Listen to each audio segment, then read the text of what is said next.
Hey guys, there's this thing called the Mandela effect that happens when a large group of people all share a false memory of something. For example, A lot of people vividly remember Nelson Mandela dying in prison in the 1980s. There are also Black Panthers that are actually jaguars, but they're not melanistic. Instead of having less melanin, which causes lighter skin, fur or feathers, melanism causes an animal to have more melanin, which causes darker skin, fur or feathers. And that would be the American black bear. Now, American black bears aren't actually black, but they can be. They could have seen a wolf, a bear, a large black rodent, like a giant rat, or even an insect like a black panther. And that's kind of crazy, because black panthers are actually quite common in some parts of the world. There are a lot of panther attacks in Africa every year, although most of them are actually by leopards. Jaguars are extremely rare in Africa, even the black ones, and jaguars usually go after smaller prey than humans. So it's unlikely that you'd be attacked by a black jaguar unless you were in the water. In that case, you might want to watch out for this guy. And there aren't any large predators that will go after them. Black panthers can also be found in other parts of the U.S., but they're super rare. If you see one in the wild, you should consider yourself very lucky. Just don't get too close. Like in India, for example, they're actually quite common. They live in swamps and marshes, and they spend a lot of time hunting fish. Fish obviously aren't the only thing they eat, though. Sometimes they go after mammals like capybara, and they even go after birds. And yeah, they'll go after humans if they feel threatened, or if they're protecting their young. Black panthers are revered as symbols of strength and power. In India specifically, they're also considered sacred. There's even an entire Indian dance form dedicated to the worship of the goddess Durga, who is often depicted riding a black panther. That's right, there's even a butterfly called a black panther. Depending on where they live, American black bears have the potential to exhibit melanism. And in areas where there are lots of melanistic American black bears, people refer to them as black panthers, unless of course you live in Florida, because they're actually making a comeback there.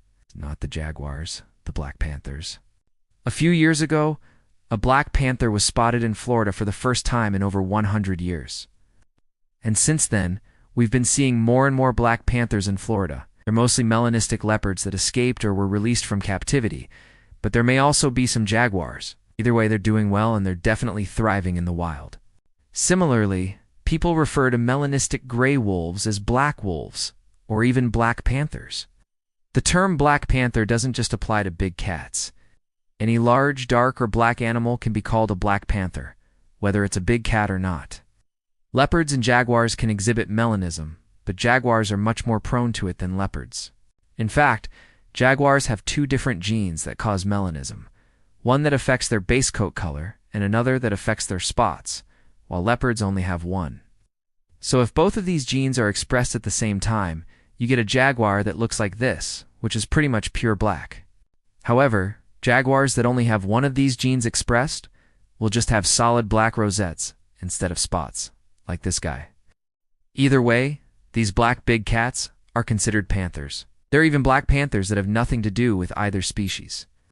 But he actually died in 2013, so it's not really a Mandela effect so much as just people being misinformed.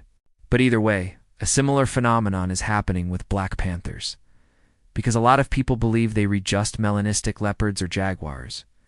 But that's not entirely true, and that's what we'll be talking about today. Now, there are some black panthers that are just melanistic leopards or jaguars, but that's only part of the story. First, let's talk about melanism. It's basically the opposite of albinism. But there is another kind of black panther that doesn't have anything to do with jaguars or leopards. So when people say they saw a black panther in the wild, it doesn't necessarily mean they saw a melanistic jaguar or leopard. And yet, despite all this, I don't think I've ever seen a black panther in the wild. In Africa, black panthers are a little less revered and a little more feared. It's a small population of melanistic jaguars that live in the water. No, seriously. These jaguars are actually semi-aquatic.